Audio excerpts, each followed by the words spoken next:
Hello Soloists, welcome back again. This is Agent Solo Matt Rice here, going to run through one of my most anticipated games of this year. It would be the Planet Apocalypse game. Big box, barely see over the top of it to the phone. Designed by Sandy Pearson, plays 1 to 5. I'm going to show you a solo game. I think I'll just show you the core game in my first playthrough. I might give this a second playthrough with some of the extras that came with the Kickstarter. The extra expansions, stretch goals, things like that. But the first game, solo, probably 3 characters. Let's roll. Hello Soloists, Agent Solo here. About to run you through Planet Apocalypse, a solo version of this game. And geez, this does not fit on my camera. I'm excited about this. I just want to show you the scope of this game. So over here, to the right side, just on this side here, we've got the map. The invasion map, which comes with the core box. I'll be playing this map. I'll be playing with only core box components for this game. I think in future times I might do another video of showing off all the expansions, the stretch goals. But today I've just got everything from the core box to play today, just to show you what you get core box wise. So over here on the map we have plenty of dice down here. Looks fantastic. Got some looks like some demon boards. They're 4th circle demon boards. We've got a gift board yet, which I need to fill out. Above that, we've got some troopers up here. Over to the side, down the bottom here, we've got 3 characters I plan to play. I'll zoom in on those very shortly. There's our bad guy, the Lord Baphomet. We have plenty of components over here, minis, demons, tokens. We've got our despair track up here. That's pretty much how we run the game. Some information over there in regards to the demons. Very excited with this game. So what I might do is I might zoom in on certain components here. During the playthrough I might have to get a bit closer and might have to move the camera around a bit. But there's no big deals with that. I'm happy to do that. Just might take me a bit longer. But I'm very excited. This game plays 1 to 5. I'm going to play 3 characters just to show it off. And this video just a bit of a setup of how it works, and maybe just a bit of a look at the components. If you're interested in what the components look like, I might just stop and show you that. So this one might be a bit longer for my usual setup, but let's first go through to the components and then the setup. Alright, I just want to show off some of these miniatures. I'm starting with the demons. These are the minions they're called in the game, the bad guys, if you will, that will be coming at us during this game. Essentially like a tower defense game, this one. I'll explain more about the gameplay when we do a gameplay video, but these are the guys that will be coming down the track to take it out. We've got different levels. And we've essentially got 4 minions that we can choose from in this core set. And in fact, it's the same minions for the expansions as well. The expansions add what's called 4th circle demons and also lords to the game. But minions are your bread and butter in this game. The first one minion is the lava. It's the 0th circle minion. Most basically, I'll just get a bit of a zoom in on what it looks like. It's fantastic, nice and disgusting. It's what I wanted in this game. Bit of horror theme to it. That's the lava minion, and you can see its stats down here. One of the weaker minions. Underneath here is if the Legion card changes, and I'll explain that later. Next one's the Grillis type demon. Looks quite funky. Nice little head on top. I think the bit of the lore with these is that the real head, it's like humans have been transformed into these minions, I believed. And so like the real human head might be somewhere else in this demon, maybe in the backside somewhere. But it looks pretty funky. So they're a little bit better, a bit tougher. Next we have the Fiend. Fiend are the blue ones. Look fantastic for those that are like Doom fans. Reminds me of the Barons of Hell type character. I do miss them chucking some lettuce though. I wouldn't mind if he had some lettuce in his hand. Chuck it over for those that are hardcore Doom fans will know what I'm talking about. And the 3rd circle demon is the Caca demon. Now it looks fantastic. Nice and evil looking. Yeah, oh, that's good. And you'll see underneath here that corresponding dice. So when the game gets rolling, you roll some dice, you try to get some pairs on these dice. If you do get a matching pair, like there, that would be a Fiend coming out with that situation there. Next up, I just want to show off the Lord, the eventual final boss in this game. First of all, grab his mini. Looks fantastic there. Nice wall. Goat's head, essentially, if you will. Oh, wow, it looks fantastic. Grab that mini. And also his corresponding sheet. In this case, I've grabbed the stretch goals cards for this game, the cardboard stuff. I like the cardboard. You can get, there is the sheets in the box as well. And what you see here is a lot of information about this game. First of all, have a read of how he works. He has what's called a menace down here. Talks about what happens when you approach him. Talks about how much shield he's got. The reward when you kill him. That's in case if you play a multiple lord game. In this first playthrough, I'm just going to play a one lord game with the wall.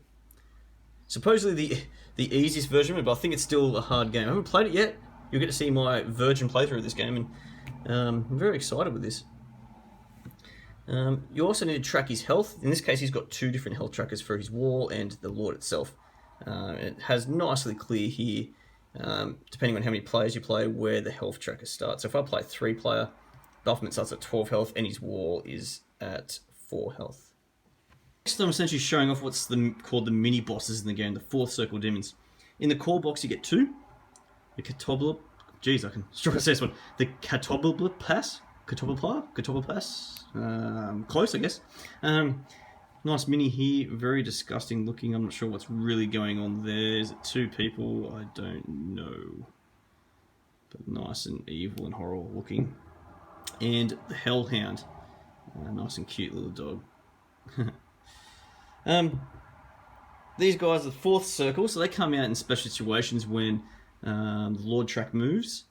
When the Lord track reaches 1 again. And when the Lord moves, he spawns a 4th circle demon. So they come out periodically, these demons.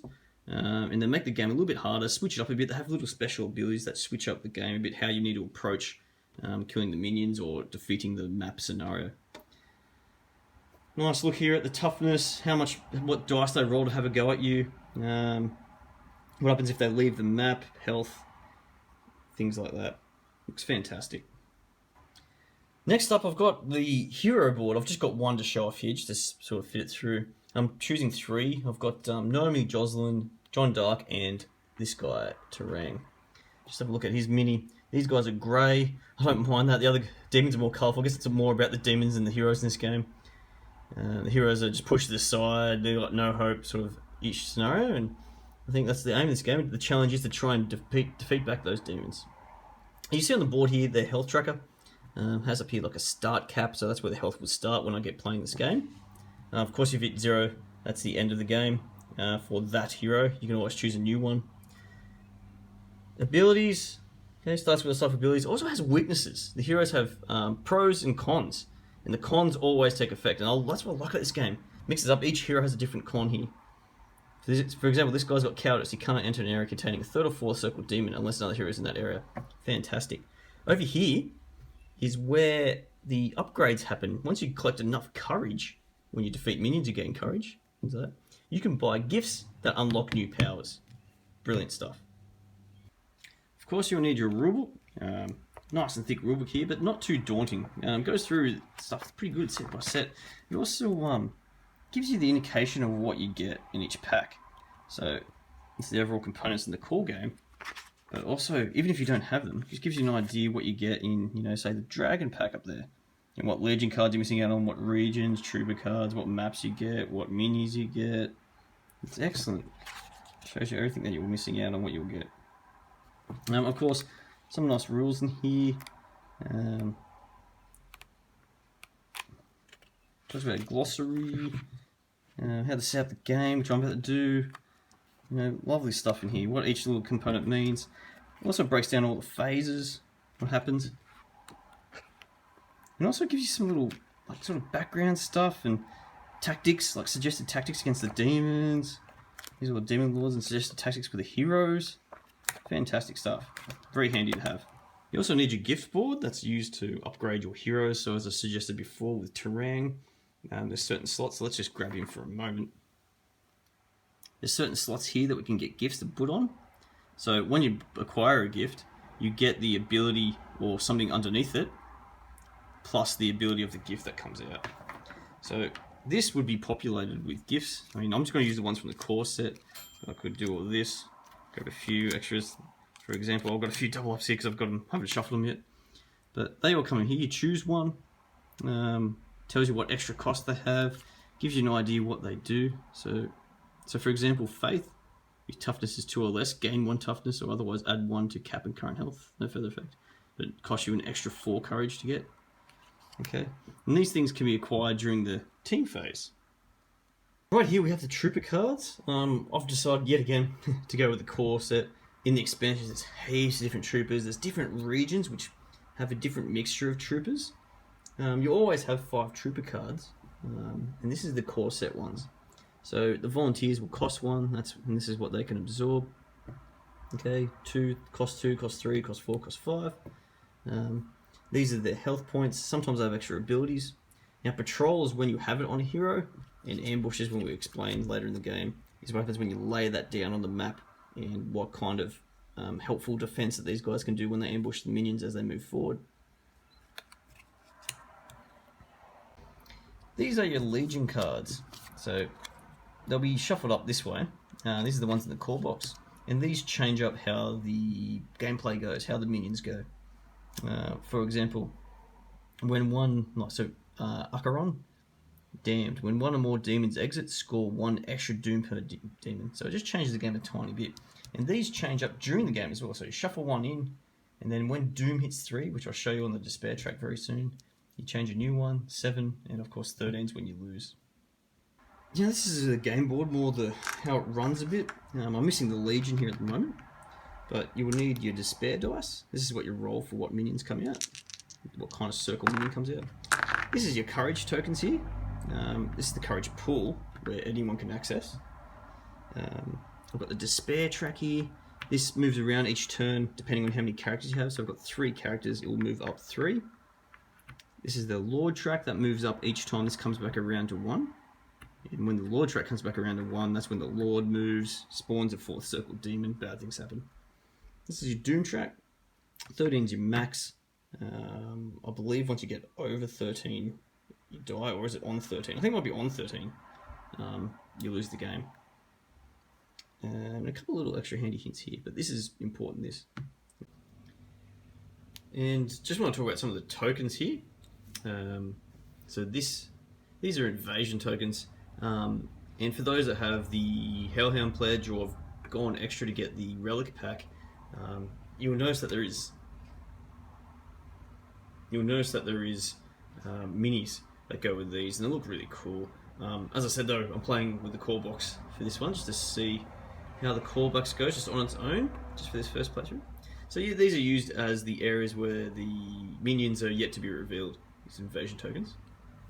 The rest of these, and this is used for the Lord's Shadow. As the Lord moves, you put this in its place every time it goes to an area. So this Lord's Shadow starts combining areas. So as soon as you go into any of those areas with the Lord's Shadow, you are automatically sent to Helltime to fight the Lord. This is the Divine token. Used when you have one of those bad rolls. So early in the game, they suggest if you start getting a Cacodemon on an early roll, use that to re-roll. I think you can actually even choose what the roll is going to be. So it's like a one-off quick fix. If you don't like the Legion that gets put out, or if you don't like the set of gifts that have been put out on the gift tables, that's used for just a one little mulligan, essentially. I won't play with that in my playthrough. See how I go without this. Could be a mistake. They also say they suggest they use this and you lose a game, you gain this back for the following game. I think that's pretty cool. The rest of these essentially affect your hero. So here's a couple example dice tokens to remind you what your attack is on your character. So for example, with Naomi Joslin, she should have had a 1d6 token. Oops, I don't have one there. Grab a 1d6 token that will go there. Also, the 2 toughness tokens should go here as well. They're represented with shields. This is the token for stun. A stunned character has to spend their move, I believe, to be unstunned. I'm going to have to double check that. I'll probably have a gameplay version of when someone gets stunned, and I'll make sure that's correct. A fire token, so that's an automatic loss of health each round, start of each round. You can give up your attack or move to put out a fire, and someone else in your area can do the same thing. They can give up their move or attack to put your fire out. So I think for stun you have to lose your attack. I'll check that before I play. Pestilence, you can get more than one of these, so fire and stun you can only get one of. Pestilence can actually be accumulated. Essentially very similar to fire, where you lose the damage when something happens. I think when the despair track goes back around on one, you lose a health. These are luck tokens, can be spent for courage. If you need some courage, or there's certain abilities that let you use luck to activate the ability. You have a limited amount of these. Last but not least, here's your Helltime board. This is when you enter the Lord's shadow anywhere or into the Lord's area. You automatically be sent to Helltime, or if the Lord approaches you, you'll be sent to Helltime. You can drag other heroes in with you, so essentially what happens is the Lord comes in and the heroes would come in. Someone would be the activating hero, the one that entered the space or the one that's been moved into, or the captain chooses if it's a tie. And this is where you do your final battle against the Lord. So this is how the game state essentially starts off. So your minions start in the start area for the invasion map over here. Your Lord is over there with this Lord's shadow, and all the invasion tokens. There's only one each for this map. We've got the three characters with their luck. You have starting luck, it says on the board for them, and the starting health cap for each, and also the toughness and the kind of die that they start with. Oh yes, don't forget your dice. Plenty of good dice in this game. Got the alternate reds, and I think they're brilliant. They feel good to roll. So a bit of a practice roll with them. So guys, join me next time as I actually do a playthrough of this game. I really look forward to it. Hopefully you stick onto it. I think it would be blast this game. So Solace, to crush your gaming thirst, always play Solo.